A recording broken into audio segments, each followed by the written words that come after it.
Welcome everybody to today's edition of Textile Talks. Textile Talks is a weekly lecture series put on by these 6 organizations: the International Quilt Museum, the Modern Quilt Guild, Quilt Alliance, the San Jose Museum of Quilts and Textiles, Studio Art Quilt Associates, or SAQA, and Surface Design Association. My name is Martha Sielman, and I'm the executive director of SAQA. And we are really thrilled to be with you again today. I always love watching the beginning of the Textile Talks, where everybody is saying hello and saying where they're from, because it's so exciting to see all the different places that we are connecting with for this presentation. Studio Art Quilt Associates is a membership organization. We have about 4,000 members all around the world. And our mission is to promote the art quilt as a fine art medium. And this series of presentations is a way to share with you the global exhibitions that we are organizing and traveling. The other thing that I want to tell you about, because it's super exciting, is that we're almost time for the next SAQA benefit auction. Starting on September 10th, we actually have 470 12-inch square gorgeous works of art that will be available for purchase. And all the proceeds go to support the exhibitions program, of which Connections, what we're focusing on today, is just one part. In any given year, SAQA has somewhere between 15 and 17 global exhibitions traveling around the world, as well as somewhere between 23 and 30 regional exhibitions. So if you make art quilts and you want to share your art with the world, think about joining SAQA and becoming part of an organization that is eager to share your art. So today, I am really excited to share with you 3 of the artists from this new exhibition, Connections. Now, this exhibition has never been seen by anybody. You are the first people to see it. It will be premiering at the International Quilt Festival in Houston towards the end of October. But you get this sneak preview and you get to go behind the scenes with 3 of the artists whose work is in this exhibition. So we're going to be hearing from Rivka Hamdani, who lives in Israel, from Connie Roman, who lives in Southern California, and from Jim Hay, who grew up in Michigan, but has lived in Japan for the last 20 plus years. So we're going to start with Rivka, who's going to tell you a little bit about her piece and her art practice. Rivka, please turn on your camera and your microphone, and it's all yours. Thank you.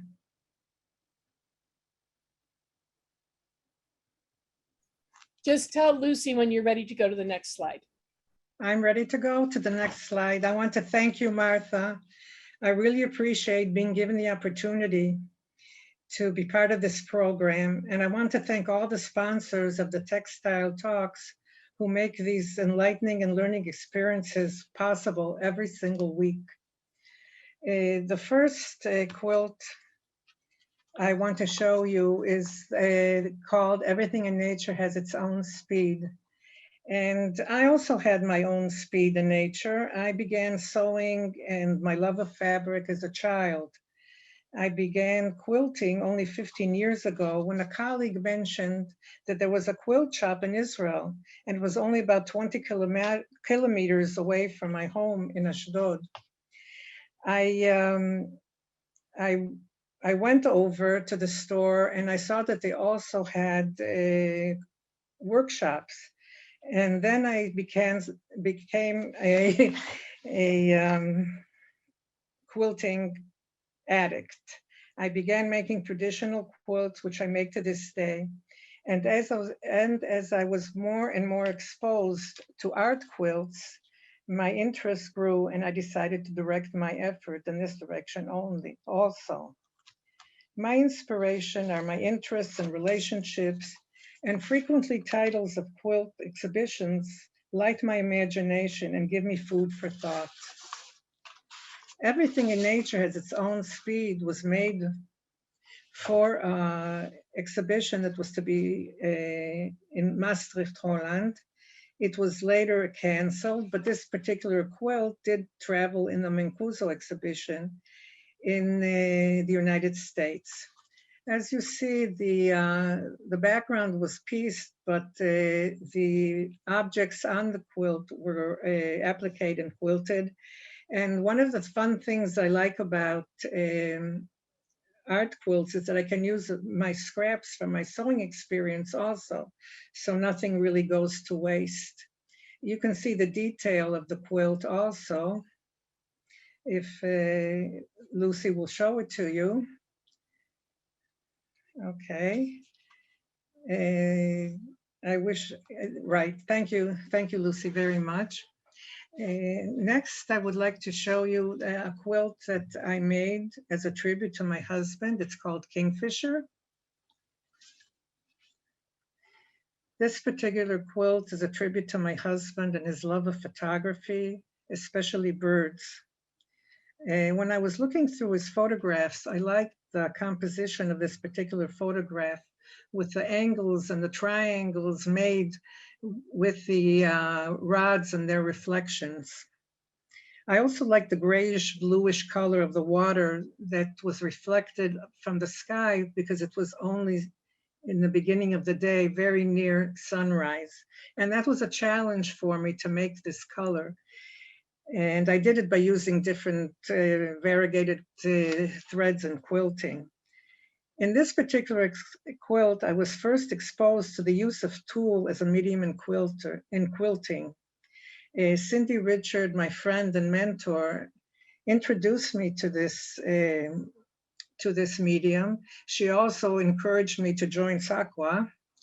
And I then started using tulle not only for shadows and reflections, but also for shading and getting to certain colors that I want to get to. And you can see that in the detail also.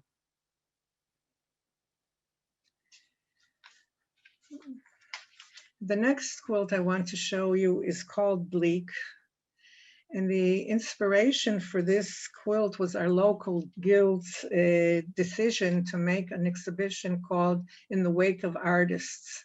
And the artist that I thought to go in the wake of was Andrew Wyeth, an American artist. Even though I live in Israel, I did grow up in the United States, and I'm familiar a little bit with American art. And what I like about Andrew Wyeth and what struck me most about him was the gloomy, wistful, and yet hopeful feeling when you see his paintings. And I got that feeling and that emotion when I looked at this particular photograph that my husband photographed when we were visiting the Galilee Sea in Israel. We were spending a few days there with the family on vacation, and my husband took this picture of my granddaughter looking into the horizon after sundown at twilight time. And the challenge in this quilt was really trying to get the feeling of the colors in the sky, because she is sitting with the sunset behind her. And you see the pinkish sky is a reflection of the sunset, and the pink in the water is a reflection of the sky.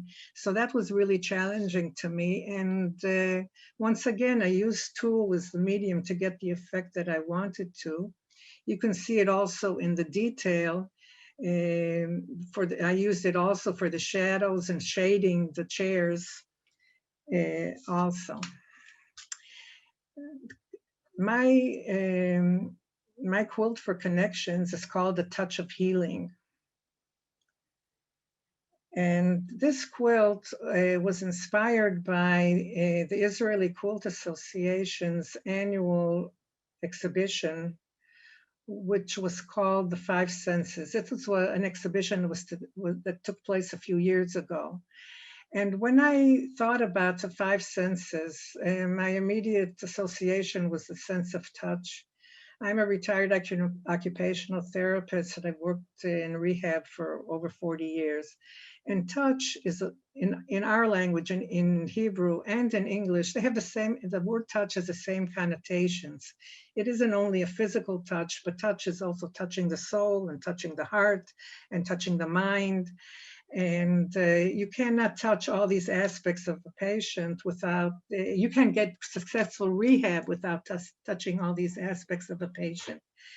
What I did was I tried to design a quilt that would that it would evoke the various symbolic and abstract meanings of touch, but it didn't work. I couldn't design anything. And then I ordered a photographing session with my husband and my son. And I set up the table, my kitchen table, the way I would have done at work. And I put on my working tunic.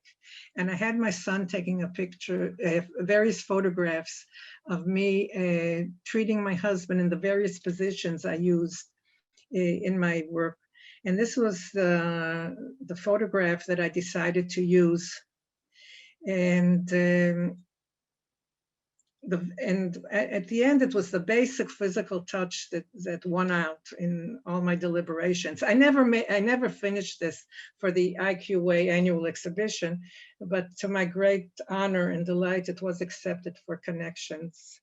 Here again, you see the use of tulle for the folds and the creases in the tunic, shading of the hands, and the shadows of the hands also. I would like to show you another quilt that I made recently, which is called Magical Moment. Magical Moment is inspired by a photograph that I made.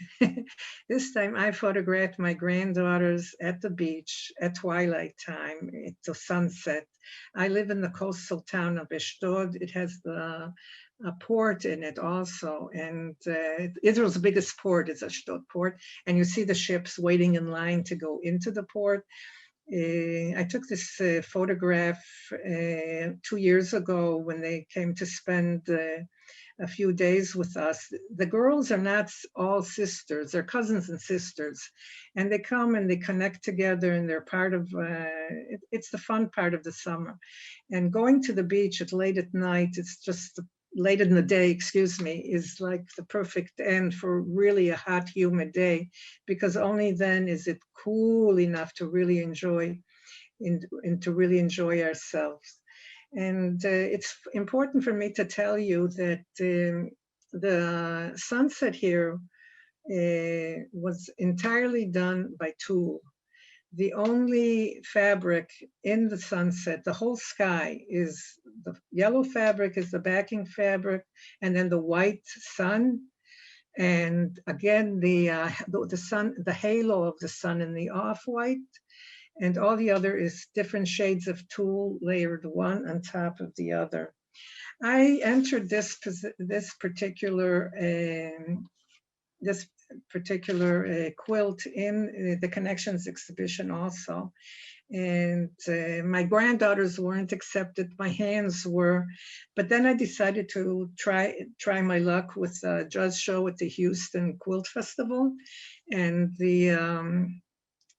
the quilt was accepted for the pictorial category at this at the Houston Quilt Festival. So I have very happy for this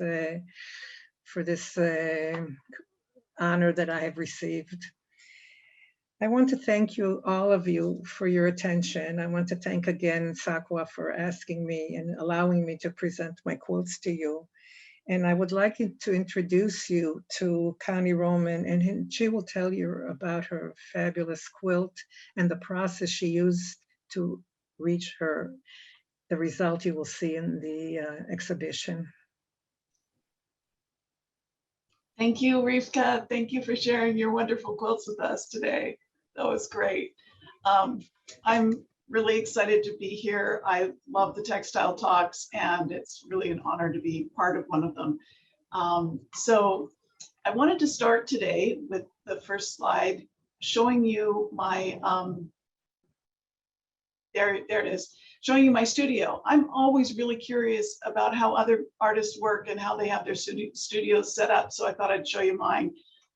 You can see my cutting table and my sewing machine, and I store my fabric on cardboard cards. So next slide. This is all one big room in the bottom, in the basement of an old brick building in Pasadena, California.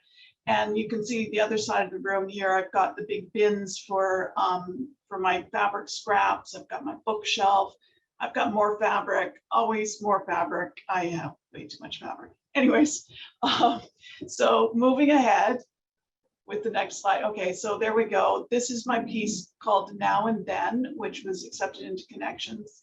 And I wanted to talk today about this piece, and also about, it's one of the latest in my line language series.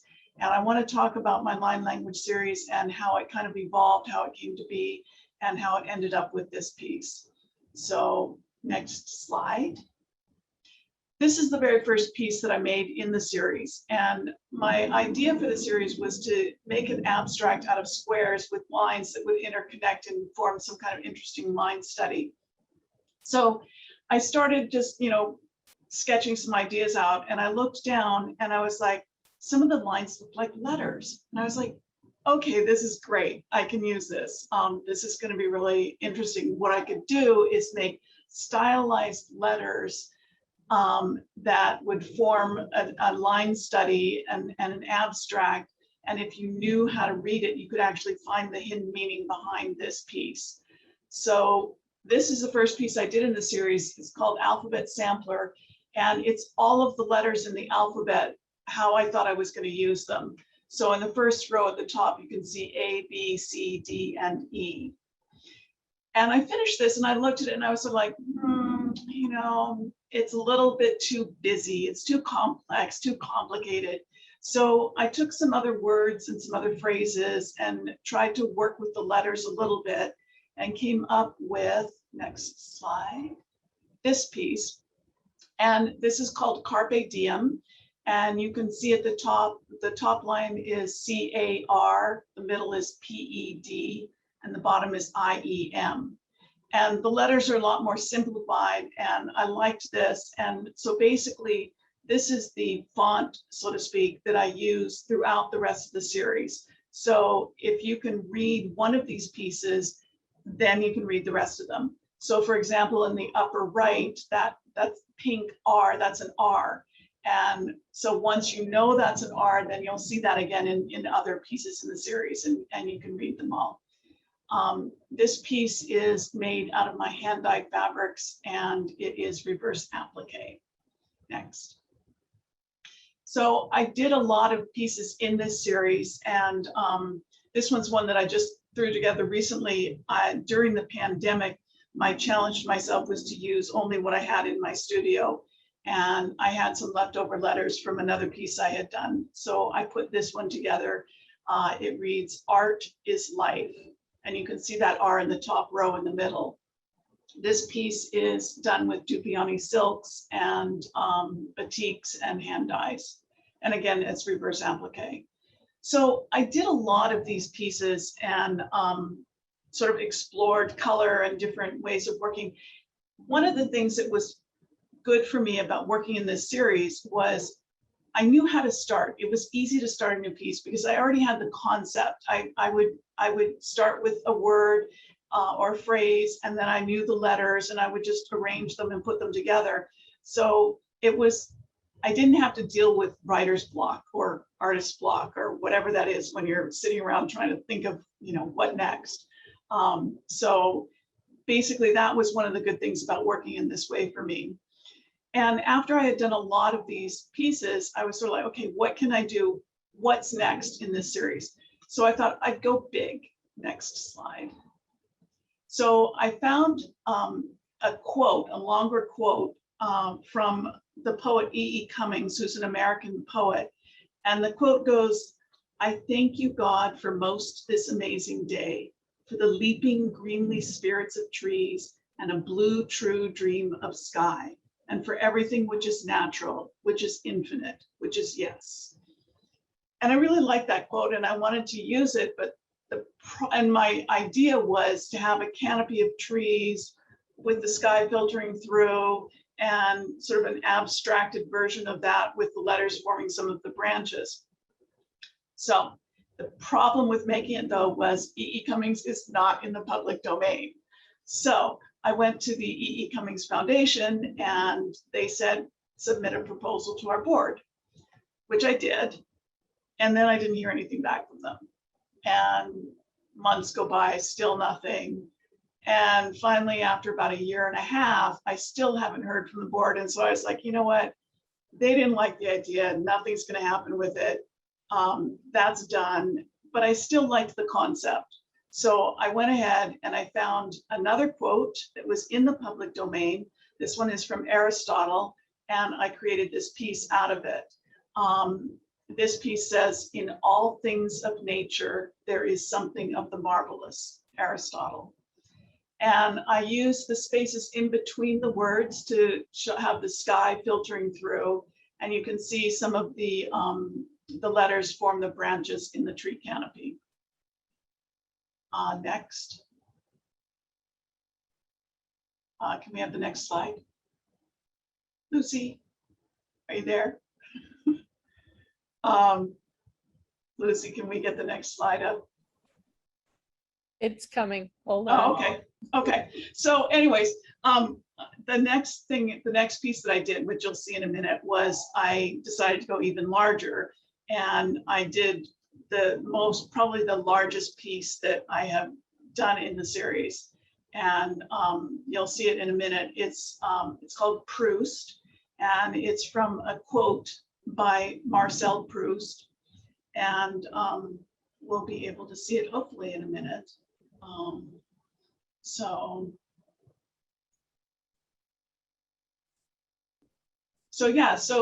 basically, working in series is, basically what it does for me is, like I said earlier, it helps me start on a new piece and get going. And also it helps me to develop and refine the idea or the concept that I'm trying to work with a little bit more. And so with each piece, I would try and go a little bit deeper, work with color, or work with, like in this particular piece, with doing an abstracted canopy, a tree canopy with the light, and then have the meaning also with the words in it.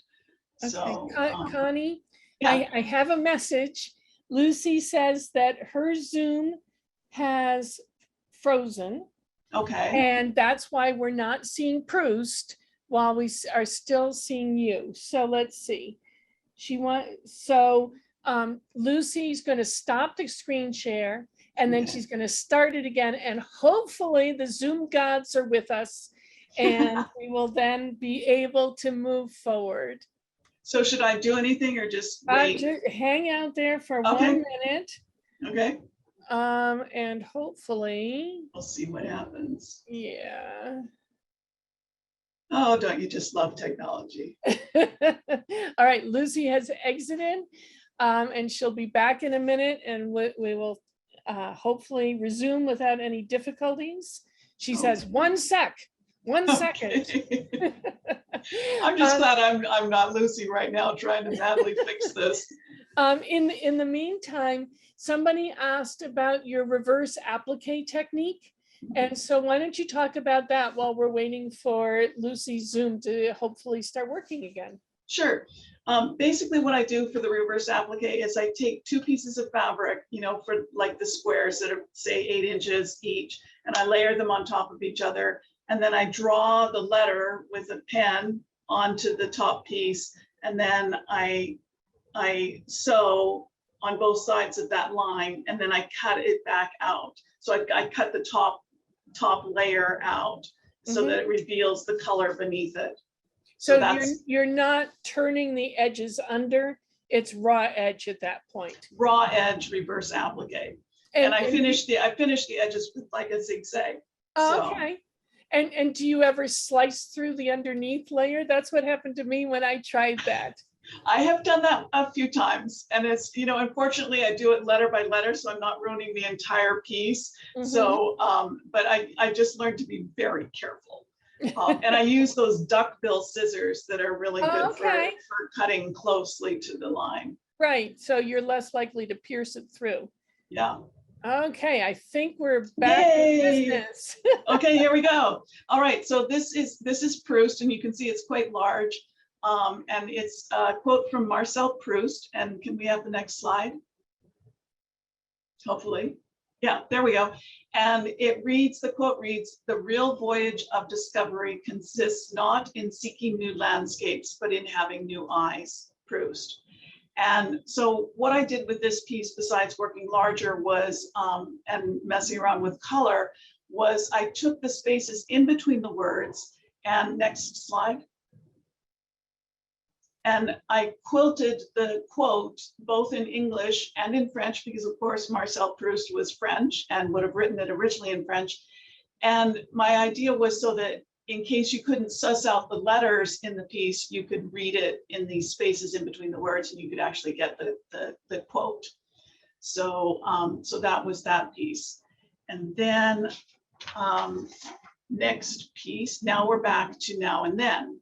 So I had done those pieces and worked in this series for a while, and I was sort of like kind of done with it. And then I was like, okay, I had found this phrase now and then, and I really wanted to use it. And I thought, well, okay, I'll go back to the line language series.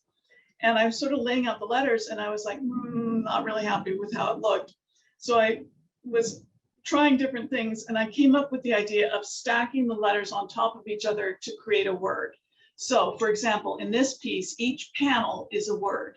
The first panel, the purple lines read now, and you can see the large N, the O at the top, and the W at the bottom. In the middle panel, it says and with a large A, an N at the side, and the D on the right. And then the last panel says then with a T, which also forms the H with the E at the bottom and the N at the upper left. So that was this panel, that was this piece. And what I did also that was different was, instead of using reverse applique for this piece, next slide, I decided to use bias tape to form the letters. And so what I did was I took fabric, like I took a purple fabric for the word now, and I wrote on it all about what it means to me to be in the present moment, what is now about. What's going on in my life right now. And then in the second panel for and is a connecting word. It connects the past and the present and the now and then. And it's a connection word. So I wrote about connection, what that means to me, how the past and the present are connected. And then in the last panel, then is about the past. So I wrote about my past and my childhood.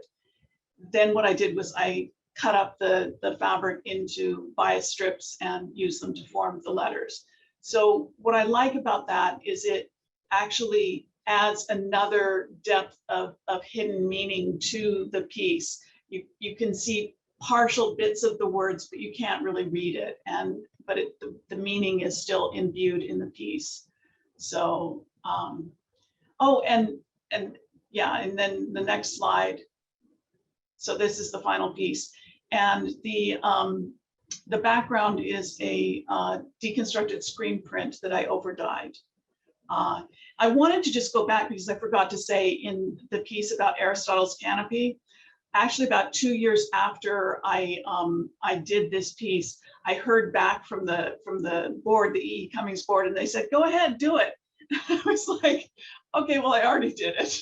And I was done and past that.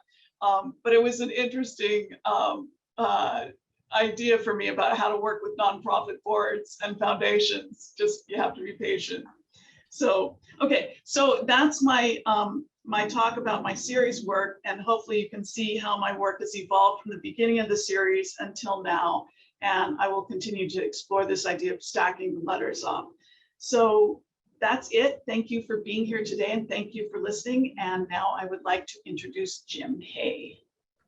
Okay, and as I said, this is a recording that Jim did a couple weeks ago.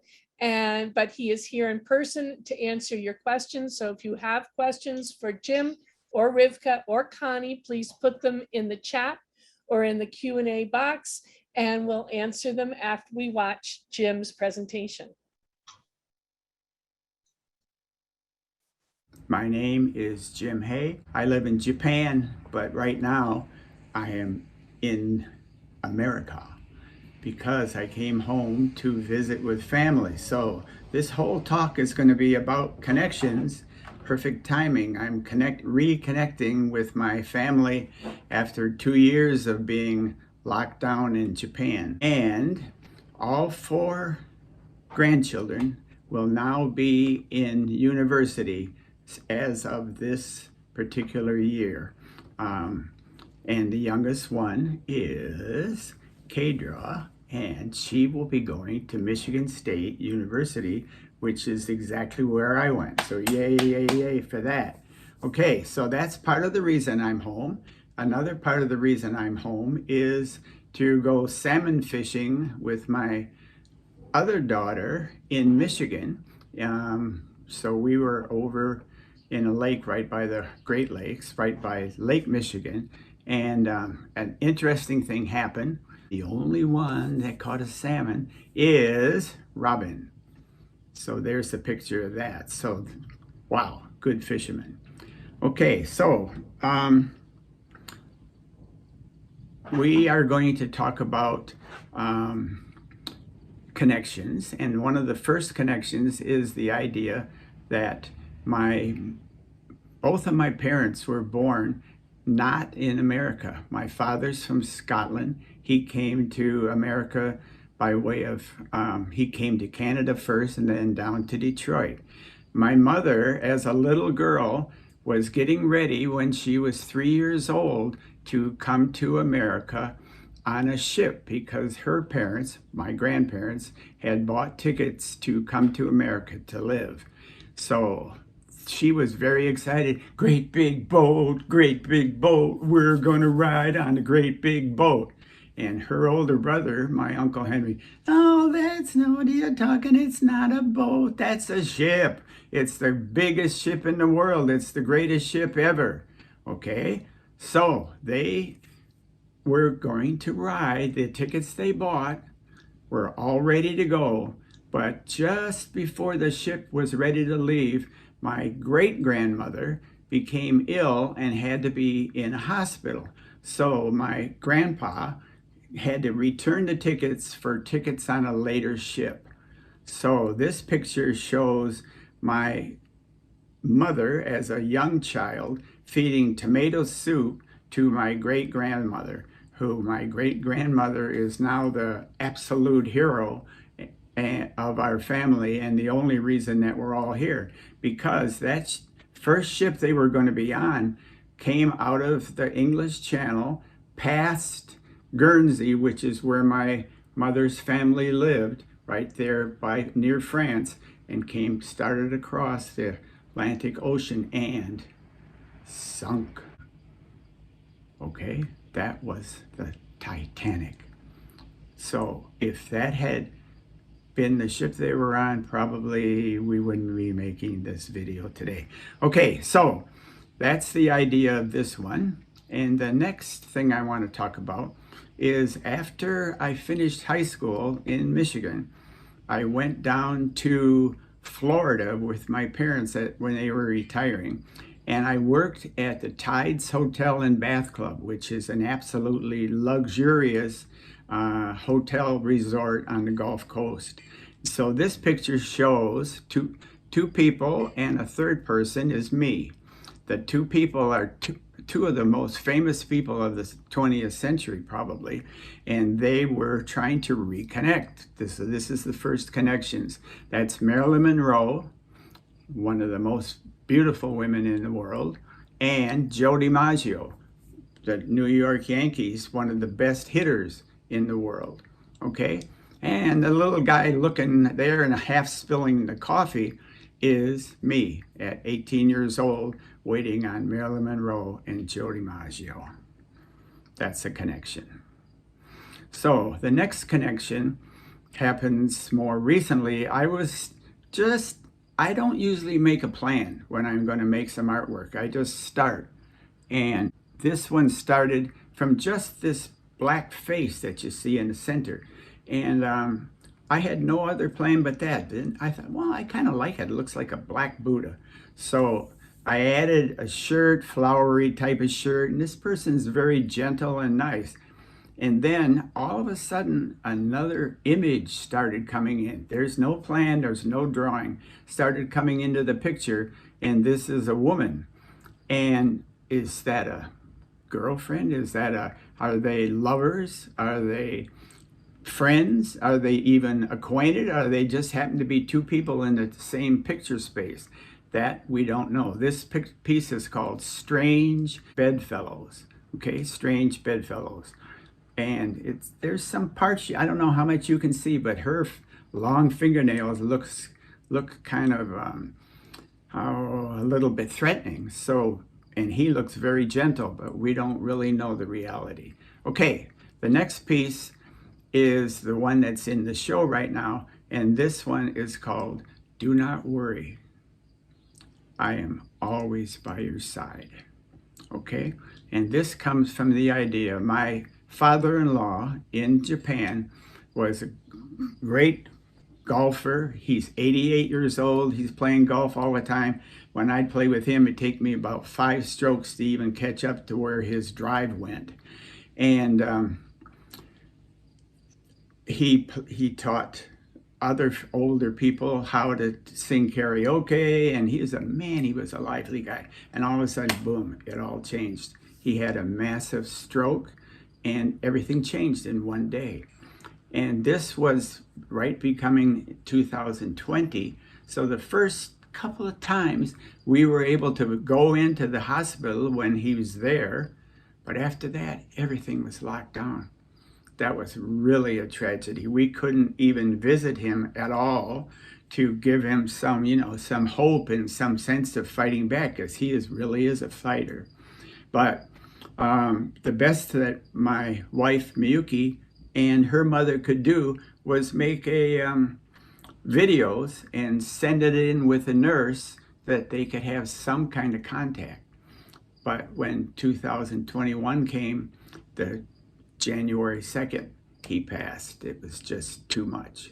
Okay, so that's the idea of this piece. The reason the letters across the top are so blurry is that was on purpose, because I knew he was struggling every day to be able to read any kind of message that he could see or even catch all the words that he could hear. So this says, do not worry, I am always by your side. Death is always by your side. We don't think about that much.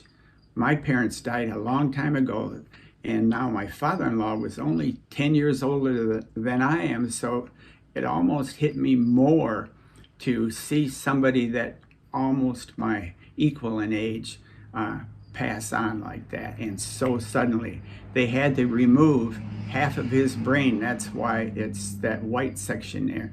And he's all tied up with all kinds of tubes and those kind of things they put on your fingers and stuff, and there's death at his side. Okay, that's the idea of that piece. About this, in 2021, I had a large solo exhibition at Takashimaya Gallery, and I have shows there about every 2 years since about 2006, and even I'll have another one in 2024. So that was a show then. Okay, this is my wife and me. I've got a nice rose shirt on, and she's got a kind of a rose blouse on, something we didn't even really realize. We are definitely connected. I have lived in Takasaki longer than any place else in my whole life, okay? One last one is, we both ride motorcycles. When I take a ride on a motorcycle, I just get on and I start going. I don't make a plan. I just, come to this corner, let's turn left. Come to this corner, let's go straight. Let's turn right. That's the way I approach my artwork too. just let it come out without all this kind of plan that's all exciting for 2 minutes and then the rest of it is just trying to get someplace. I'm not interested in getting someplace. I just want to be where I am. Thank you so much. Thank you, Jim. Okay, so if everybody can turn your cameras and microphones back on, I have some questions for you from the audience. Jim, I'm so excited that you can join us because you're back in Japan right now. So it is the middle of the night, but you're here to answer people's questions. And so why don't we start with the first question for you, which is Wendy Friedman said, did you always work with fabric? What made you start making quilts? No, I was a sculptor in America. I worked in bronze, I worked in wood, I worked at assemblage, many plastics, many kinds of materials. But when I lived in Japan, we bought a house and the house had a lot of windows, but it didn't have any curtains. My wife was going to start teaching right then. I had a few months. I thought, man, I must be able to make some curtains. I had never sewn, so I did the first couple of times by hand and found that was way too slow for my nature. So I bought a used Brothers sewing machine for $50, and that became how I made all of those curtains. And several things got entered in shows. I got it in several magazines. I started getting into Quilt Japan Grand Prix in Tokyo Dome, and it just kept on going. Mm-hmm. Well, thank you. You answered one of the other questions that was posted, which is somebody who's never done machine sewing would like to know from each of the artists what kind of machine you use. So Jim, tell us again what you use or are using now. I started out with a very inexpensive Brother sewing machine. I bought a Husqvarna sewing machine. When I was in America, I did some workshops and wow, all of a sudden I had all this money. I didn't even leave Traverse City and I spent more than half of the money. So I have a Husqvarna, but the problem so far is it needs a little fixing, but it's difficult to get a brand fix that's not a Japanese brand. So as soon as my life gets a little bit more settled down, I will take that machine to Tokyo, and it's not a big deal that needs to be fixed, but I need to get it going better. And then Rivka, what kind of machine do you use? I have a Bernina Quilters edition, 15 years old when I started quilting. And I had recently, not so recently, about 7 or 8 years ago, I bought a Janome Memory Craft, and I like to do the quilting on that particular machine. But I'm in the market for a new sewing machine. So anybody has a good suggestion for me, I'm ready to go. I'm sure you'll get a lot of suggestions. And Connie, how about you? Well, I started out learning how to sew in my grandmother's treadle sewing machine. So, and then progressed along. And now I have a Bernina 1080. You can see it in the background right there. Okay. And I love Bernina machines. Thank you. Rivka, can you tell us a little bit about your use of tulle? Because while I have seen more and more artists using tulle in their work, I think you use it in many more ways than I have seen anybody else using it. Often it's used to simply tack down a lot of small pieces, but you're using it to shift the colors. So can you talk about that, please? Okay, as I said, I was introduced to this to tulle by my friend and mentor, Cindy Richard, who mentioned that I should try it because I don't know, I'm not good at painting. Maybe I am, I never tried it. And when I was told to use tulle, I was really surprised because I only use tulle for sewing tutus and veils and petticoats and all kinds of stuff for costumes. And so I use it for 3 purposes now. One is the purpose that you mentioned. If I want to cover up something, like let's say I have a reflection and I want the reflection to be the exact reflection, only a bit more hazy, you say? Not exactly. Yeah. So I would use a tool to give that kind of effect. And another is the shadows. Sometimes it's very good to use the tool, black tool or gray tool or even other color tool for the shadow. But what I use a lot, and I never thought about it until I started playing with it, was the fact that I could layer one on top of the other. And I use a background fabric, and then I take different color too. And it's a matter of trial and error. You never know how it comes out. It's like mixing colors a lot of times. You put white and then you put like for the sunset, I put yellow, and that was too bright. So I put a flesh colored, and on top of it, I put a orange color, and then I put a gray, and I play around with it until I get the effect that I want. So it's really like layering it. I learned that you shouldn't use a tool. You shouldn't sew down the tool with the fabric, with the color of the tool. You should sew it from the background color. That's like something I learned, that it's more effective to use the background fabric color to set down the tool, or the monofilament thread to set down the tool, and not the color of the tool itself. And it's like, it's a matter of trial and error for these pictorial quilts. Mm-hmm. Oh, the effects are beautiful. Connie, one of the questions for you was, how did you get started as a fiber artist? We heard about Jim, but how did you get started? Oh my goodness. Well, I always sewed, and that was something that I could do. And I think it was when my kids were in nursery school and I needed to work on one of the fundraiser quilts. And so I was like, okay, I can do that.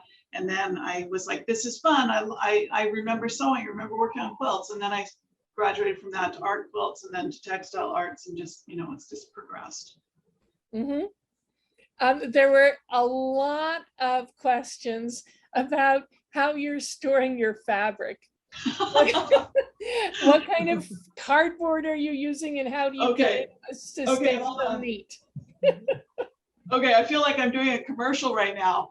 I got these pieces actually at Houston at the Quilt Festival, and I put the fabric on here and then just wrap it around this, and it's like a piece of cardboard, and you can make your own, but I just got these there, and then you just shelve them like books, and you can see what colors you have. There's a lot of people out here who are very envious of your studio.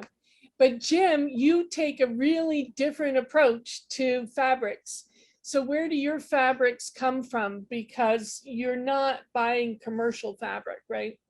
No, almost all the fabric I've gotten when I've had a show, and people come to the show and they think, oh, wow, they like, because I use a lot of silk from kimonos, and people say, well, I have all this cloth in a drawer, but we never use those quilts anymore. We don't use those kimonos anymore. So would you like to have some of that?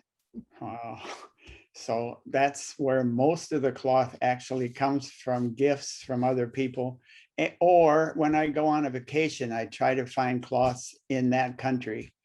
Oftentimes America has a lot more shiny and glittery cloths that I wouldn't see otherwise. Mm-hmm. Yeah, and you use a lot of found objects as well.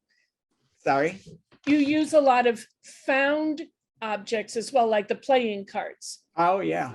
Like in that piece with the person that's in the hospital, he has on one of those little things on his finger connected to the gauges that tell, I don't know, the pressure and temperature and all those things. So I took a little toy car that was about the right size and used that to become that, and put some numbers on that would be either numbers for the car or numbers for what those levels of pressure would be. Mm-hmm. Yeah, and one final question for you, which is, you talked a little bit about how you intuitively create the compositions, and that sometimes what you start with then informs the rest of the piece. but you've done a whole bunch of these pieces that are semi-biographical, autobiographical about your family and now about your father-in-law.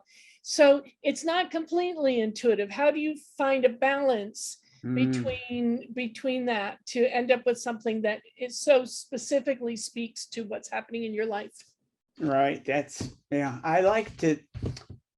I use my art as my way to understand who I am and what my life is and how I fit into the world at this time. So I don't want to have anything so planned out. That's why I said in that one piece with the black face, that's all I had in my mind, just was that face. Then I thought, oh, I could add some clothes, and then I could add another person, and those things, I don't go draw that other person. I just start cutting. I feel the whole process should be straight ahead. If I start drawing it, then I'm doing the drawing. So I'm not going to draw it. I'm just going to cut it out and let it grow. So sometimes the pieces become specific people, like in the case of the pieces that I showed you here, plus Marilyn Monroe. I really did work in Florida at that place. And I really was oogling or ogling, I don't know what the exact pronunciation is, trying to pour the coffee. Yeah. So I think I can show you even this. So this, I started about 30 pieces. Can you see that? Okay. Yes, yes, go ahead. About 30 pieces with no plan, except that they would all be 12 by 12, and they would start from the idea of faces. So they're not any specific faces. I just start, if they come out of the cloth started defining itself. Oh yeah, there comes eyes and things like that. So I did a lot of those, and that freed me up to keep going, because sometimes you get stopped when you have other obligations, and to go back in where you were takes some time. So this really did help. Led to the show I just had in May that had 56 pieces of all kinds of size, just came from those little 12 by 12 ideas. Yeah, those are wonderful. Thank you so much. Connie, one last question for you. Are you continuing with the writing series, or do you feel like you've reached the end of it? Well, you know, I will probably continue and do a few more pieces with this. Like, I like the idea of stacking the letters to form a word. But I've also got other series that I work with that evolved out of this series. So I have a series of works that have to do with shorthand and with Morse code, and also having a hidden meaning behind it so that you can read them. Oh. So those are all different things that I'm going to continue to explore. Yeah, well, they're wonderful series. And I love watching comments as people suddenly realize, wait a second, there's actually a message here that I can read, because it isn't until you either study it for a while or see several of them that you realize, oh, there's actually Connie Roman font happening in this piece. Rivka, I want to just end with talking about your piece that's in Connections, of your holding the hand of, actually it's your husband, but of he's the stand-in for all of the patients that you've worked with over the years as an occupational therapist. And I wanted to ask a little bit about, why did you decide to do that really close in focus? Because I think that's why that piece is so powerful. I said it in the presentation. I tried to design something that would be more symbolic of touch. I really did. I had so many ideas, but then I decided that I was going to take a photograph of what I did in real life. And even though I'm touching and I'm manipulating his hand, if you notice, there's no gloves. I never worked with gloves unless a patient would have an open wound, or it says HIV on his, you know. Sure. the medical chart, but we don't work with gloves. It's so important, the patient's sensory reactions, his physical reactions.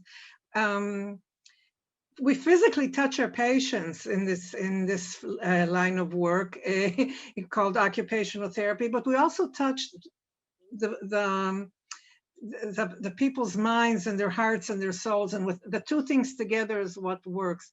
But I decided, because I thought that I would just stick to the physical contact with a patient. And I did a number of photographs using different medical diagnosis and different medical treatments with hands. And that's the picture I focused on. I do love hands.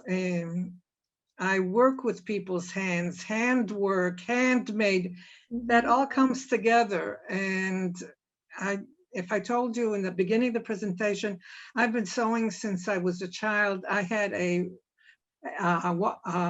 sewing machine was my bat mitzvah present. That's what I asked. You know, everybody was getting all this kind of crazy stuff for their, and I was asking for a sewing machine. That's who I am. That's what I am. And I really think that this particular quilt represents me, and my colleagues are thrilled about it. Everybody wants the quilt for their department. I'm not surprised. It is a stunning piece, and Thank it really does convey the importance of touch in connecting us to one another, which is what this exhibition is all about. I want to thank the three of you for coming today to share with our audience. I want to thank our audience for joining us. Usually we would show the slideshow again, but Lucy's still having some technical difficulties. So we're going to ask that instead you go to SAQA.com, look under art, under current exhibitions, and you can see all of the art there. You can purchase a catalog of the works in this exhibition. And if you are able to go to Houston in October, you'll get to see them in person. And as everybody knows, there's nothing that compares with being able to be present with the art in the same space. I want to thank our sponsors again. Without them, this whole presentation, this whole series would not be possible. We're not going to be able to show all of their logos, but please do take the time to thank them for their support. This whole program costs about $40,000 for all of the exhibition, for all of the organizations to have the technology and the staff to be able to do it. So it would not be possible without the support of our sponsors. And finally, don't miss the excitement of the SAQA benefit auction. Go to SAQA.com/auction, and you can see all of the wonderful 470 pieces that will be available for purchase to support this kind of programming and our full exhibitions program. Thank you so much for joining us today, and have a wonderful rest of your day.